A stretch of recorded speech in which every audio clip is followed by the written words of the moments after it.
માનવ સેવા સાથે ગૌસેવા, શ્રાદ્ધ પક્ષે ગાયોને પણ ગુજરાતી થાળીનો પ્રસાદ। શિનોર તાલુકાના ઉતરાજ ગામના હનુમાનભક્ત કિરણ મહારાજ તથા મોટા ફોફળિયા ગામના હરિભક્તોએ અનોખી સેવા કરી। શ્રાદ્ધ પક્ષમાં જે રીતે પિતૃઓના તર્પણ સાથે માનવજાત માટે ભોજન આરોહિત થાય છે, એ જ રીતે તેમણે અમાવસ્યાના પાવન દિવસે 300 નિરાધાર ગાયો માટે પણ ગુજરાતી થાળી પીરસી। શિનોરના જૈન ધર્મની ગૌશાળામાં રહેલી નિરાધાર ગાયો માટે ભક્તોએ જાતે થાળીઓ તૈયાર કરી રોટલી, દૂધપાક, ભજીયા, દાળ ભાત અને શાકથી ભરેલી પરંપરાગત થાળી દરેક ગાય પાસે રાખી તેમને પેટભર ખવડાવી।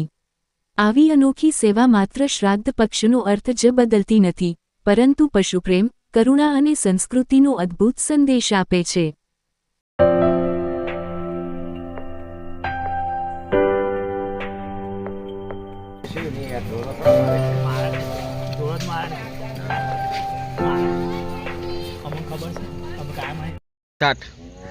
આજે શિનોર પોંજરાપુરની અંદર અમાસના દિવસે છેલ્લું હરાજ છે એ અમે અહીંયા જમાડવા આવ્યા છે ગુજરાતી થાળી, રોટલી, દૂધ, ભજીયા, દાળ ભાત, શાક અને અમને દર સાલ દાદા આવો ને આવો, માતાજીના દાદા અમને આવો ને આવો અવસર આલે છે।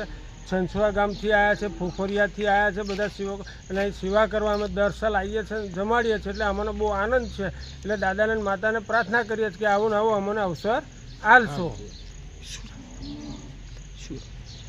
કિરણ મહારાજ, ઉતરાજ।